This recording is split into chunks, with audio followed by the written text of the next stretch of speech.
Good evening from Washington. This is the Ingraham angle. Who's on fire and who's full of fury? That's the focus of tonight's angle. If any Democratic president had presided over the roaring stock market, 2 million new jobs created in 2017, and robust GDP growth that President Trump has presided over, the media would be churning out fawning coverage of him and his entire economic team. Reporters at the New York Times and CNN, oh my gosh, they'd be interviewing everyday Americans on the street who would talk about how his policies were making their lives so much better. And on foreign policy, what would they be saying? You'd be reading and hearing daily about how other countries were marveling at his bold, transformative approach to global affairs. America wasn't going to be taken for granted or taken to the cleaners any longer by allies or enemies. Yet, of course, there's no such luck for President Trump, who instead endures day after day of the most sickeningly biased and overrated coverage by pundits and DNC operatives masquerading as journalists. Like a good campaign operation, this comical commentariat coordinates their messaging.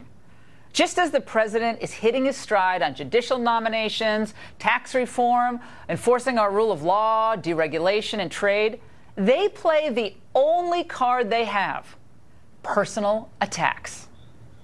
This president is unstable, and he basically acts like a child inside the White House and can't be controlled. We interviewed Trump half a dozen times, maybe a dozen, over the course of the year, and he would often tell the same stories over and over again. He both has these issues of mental fitness and then has these questions of intellectual capacity. If this were the leader of Germany or China or Brazil, what would we say? We would say these are the messages from a person who is not well. None of this normal, none of this acceptable, none of this frankly stable behavior. Now, the interesting question isn't why they're doing this. It's why aren't Republicans responding to defend this president with the same coordinated and well-orchestrated communication strategy? One recent ray of hope in that regard came before Christmas, on the day all those GOP members of Congress showed up at the White House, and together with the president, they celebrated the passage of tax reform. That image sent a powerful signal of unity and support, and it was just the type of organized, unified front that we need as we kick off the new year with a lot of new challenges. I think we should let the American people see an optimistic, determined, focused GOP and White House working together seamlessly. And I'm talking about on the issues Trump ran on. Issues like border enforcement, the wall, trade, reducing the size of government. We do not need 1,000 different voices talking at cross purposes on the core goals of the Trump agenda that were so popular that drove him to office. And as for defending against the slippery toads who sit around kvetching while others do the hard work of governing, all I'll say is this: consider the sources and how spectacularly wrong they've been in their supposed area of expertise. Donald Trump will not be the Republican nominee in almost all certainty. And the other is that he will not be president. That's a guy who knows he's going to lose. I don't know that he's ever wanted to win, but it's just, it's sad. I thought about 8 weeks ago or so that she could not win simply by being not Trump. Turns out, no, not really. Well, but that's because she's just not Trump, and she's going to be president of the United States with a fairly significant electoral margin. This is not funny. This is really bad. Just for the record, we're all really nervous. So if people out there feel nervous, we do too. We don't think this is funny. Actually, I think their over-the-top, histrionic episodes of faulty and emotional predictions are absolutely hilarious. This is all they got. Trump's policies are working. They know they're working. The country's working. And they claim Trump is out of touch and disengaged? No, he's not. But maybe it's time to look into the mirror, kids. Now, unlike so many who never saw the Trump juggernaut coming, I did. And I support the conservative populist agenda he ran on. But at the same time, I'll continue to be candid about the pitfalls and problems this administration faces. And I'll continue to point out not just the successes, but the missteps — everybody makes missteps — and missed opportunities, as I did last night.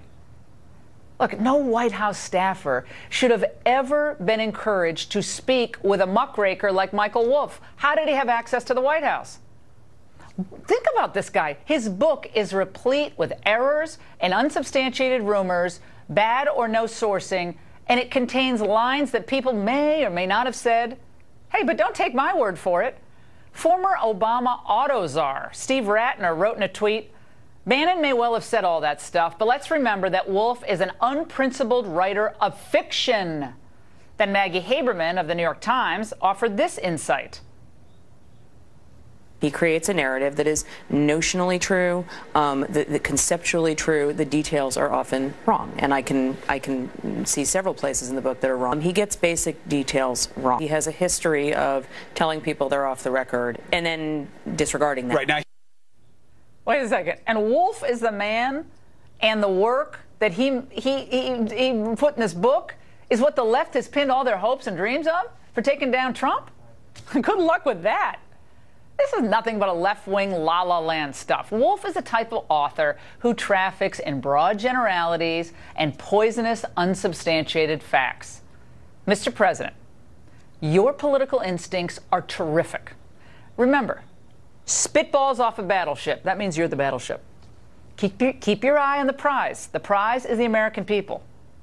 Wolff's lurid tall tales and embellished quotes are not going to negate the election, or they're not going to stop your progress on behalf of the American people. In fact, Gallup, remember this, reported this week that at the end of December, the president's approval rating was up to its highest level in 6 months.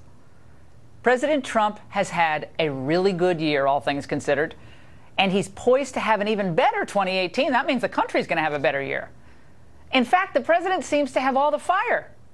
And the only fury I see is coming from the media, who hate to cover it. And that's the angle. And joining me now with reaction from Orlando is Roger Stone, a political consultant and former Trump campaign advisor. Roger, it is great to see you. I compiled that montage for you, my team did, because I know you love to be reminded of all the wit and wisdom and prognostication skills of the commentariat that routinely question the president's mental fitness, his stability, and so forth. Give us a sense of what you believe is really going on with someone like a Scarborough, who used to be a Republican congressman. Well, the first thing to understand here is that all of this means that the Russian collusion delusion has failed. The Democrats and their handmaidens in the media, having been able to produce no evidence whatsoever of real Russian collusion to assist in the election of Donald Trump, have now switched to Plan B. Plan B is, oh, Donald Trump's crazy. He's mentally unstable. He's nuts. No, not at all. He has his eccentricities. So did Harry Truman. So did Theodore Roosevelt. So did Andrew Jackson. In the case of a guy like Joe Scarborough, this is just bitter jealousy. The entire time Joe Scarborough was in the House of Representatives, he told his aides and his successor in Congress that he would someday be president. When Donald Trump was nominated for president, Joe Scarborough thought he should be the nominee.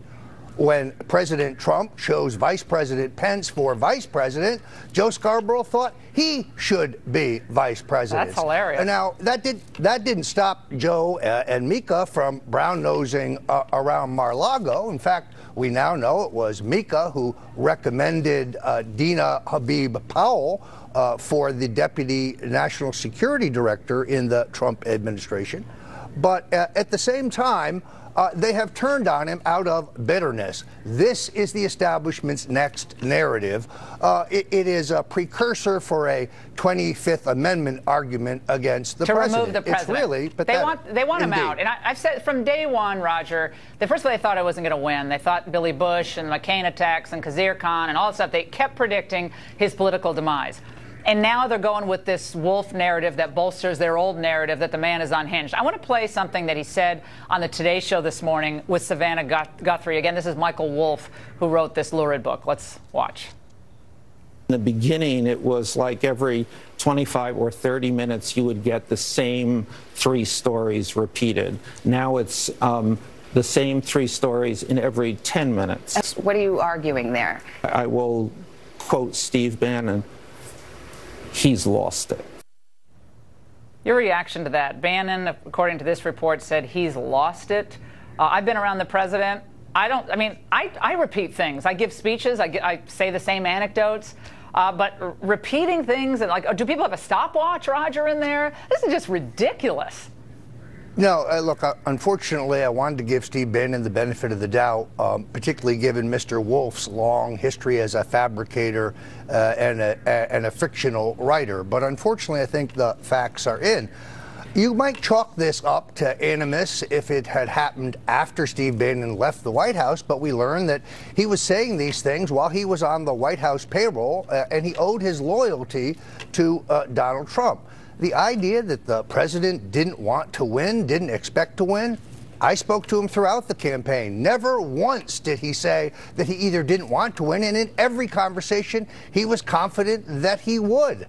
So I chalked the entire thing up to your typical inside the Beltway maelstrom, where a political operative who the voters have never heard of and don't care about are trying to whip up a narrative that is their plan B.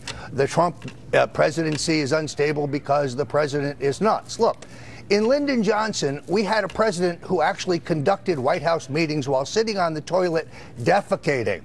But now they're saying Trump is crazy. No, Trump is the same solid citizen he's ever been. Yeah, he has his own style, and he used it to.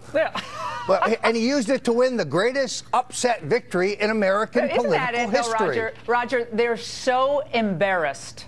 They still are so embarrassed, and they're so angry that they got it wrong, and those clips will live on forever. I'm going to play those clips or clips like it, every week till I don't know how long, till and maybe we don't hear from these people anymore. But we have to remind people of who routinely gets it right and who routinely gets it wrong. Trump, on issue after issue, has demonstrated that he has more savvy and a greater ability to connect with the average voter than any of these Manhattan, Washington coastal elites combined. And I think it just drives them batty. I want to read something to you. This is from Tony Blair, Roger, and he disputes a claim in the book. He said, as a story about British surveillance during the campaign that apparently is in Wolf's book, he says the story, as we pointed out, is complete fabrication, literally from the beginning to end. I never had such a conversation in the White House, outside of the White House, with Jared Kushner, or with anybody else claiming that the campaign was under British surveillance. So another person, probably not a big fan of the president's, maybe saying the wolf, the wolf is howling at the moon. None of this is going to change anything. The Trump core constituency will remain strongly behind the president as long as he continues to keep faith with them on the platform that got him elected. We have a record stock market. We have unemployment at historic lows, a boom in the housing market, a solid conservative on the Supreme Court. Donald Trump's making America great again, and candidly, nobody really cares about what Steve Bannon thinks. Roger Stone, thanks so much. And